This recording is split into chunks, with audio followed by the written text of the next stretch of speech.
Hello and welcome back to my channel. Today we're back in the Mazda MX-5 on iRacing for a track guide at the Okayama Full Course. This was one of the first ever tracks I drove on this sim, so it was fun to drive this combo again, especially with this car.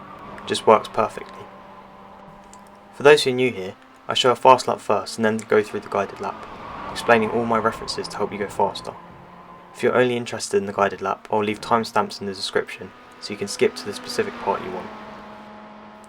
These were the session settings in the UI, and the in-game track conditions are shown here. Feel free to pause the video to see a specific setting. Let's get into it.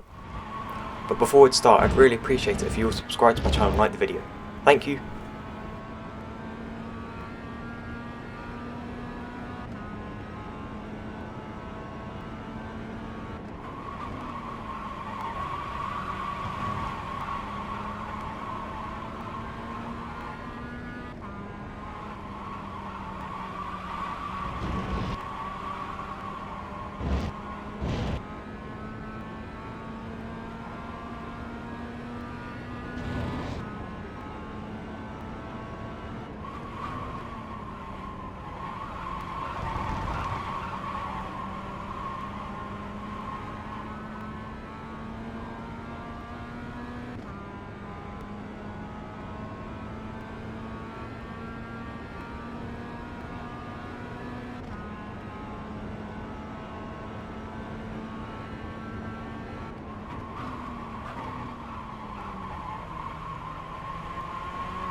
For turn 1, I brake when the blue cone leaves the screen on the right.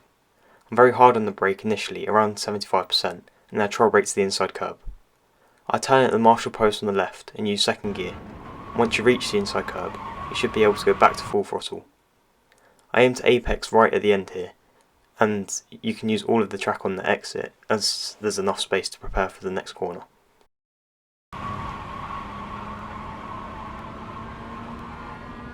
For this next corner you can use second or third gear. Second gives much more rotation, however it can be sketchy on cold tyres, and makes the car less stable overall. Third is much more stable and more consistent. The car tends to over-rotate here anyway, even if you use third gear, so second gear isn't necessary. However, the delta isn't too different from each other, so try both and see what you prefer. I turn in at the green curb on the right and I try to get all the way on the inside curb. I troll brake slightly and you can hold the brake at around 20% to keep the rear stable. I get back on throttle when you can see the exit curb and you can use all of the track all the way to the green AstroTurf here. Through these next S's you want to take the shortest line possible, which means cutting over the curb on the right here, which can save a few hundredths per lap. For this hairpin here I brake just before the 50 board and I use second gear. My peak brake pressure is just over 75% before I ease off to trail braking. I take a mid-apex and I get back on throttle at the curb. I stay tight to the right to make the track shorter, however you can take a wider line, which is slower initially, but gains time back from the extra speed carried down the straight. Again, this is another corner where you can experiment with what works for you, as there are many lines that have similar deltas.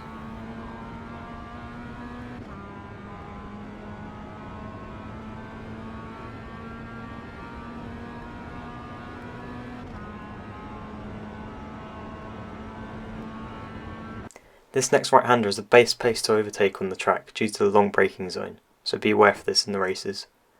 I brake just after the 100 board, hard all the way to the inside curb.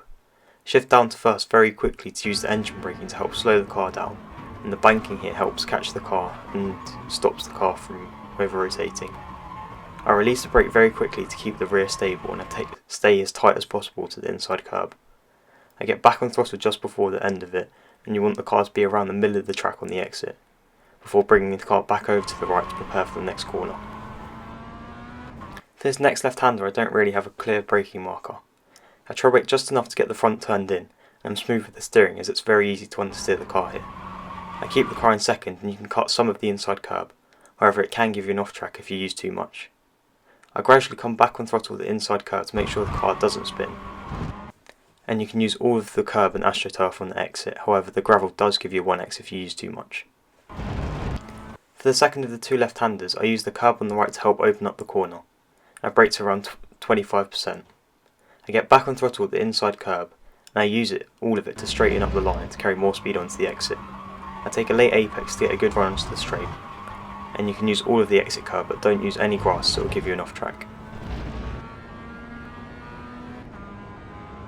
For the first of the two hairpins I brake at the 50 board on the right and try to get a late apex to set up the second corner. I use the engine braking again to slow the car down faster and use first gear for the rotation. If the car begins to spin, reduce the brake pressure very quickly to induce some understeer. I hug the inside curb and I get back on throttle gradually as the car can spin under acceleration, when I see the end of the blue and white barrier on the right there. And then I bring the car back over to the left as quickly as possible. For the second of the two hairpins, I brake in turning at the start of the blue and white tyre barrier on the left. I keep the car in first gear and I troll brake all the way to the apex. I take a late apex to get a good exit out of the corner, and I get back on throttle just before the end of the inside curb. You can use all of the exit curb without getting an off track.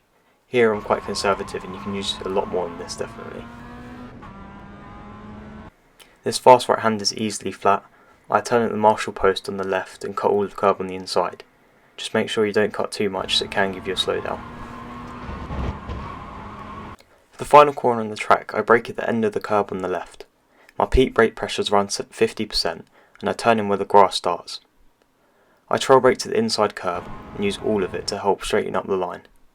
I gradually come back on throttle to keep the car stable through the middle of the corner, and on the exit you can use all of the curb but don't use any of the gravel as it will massively slow you down.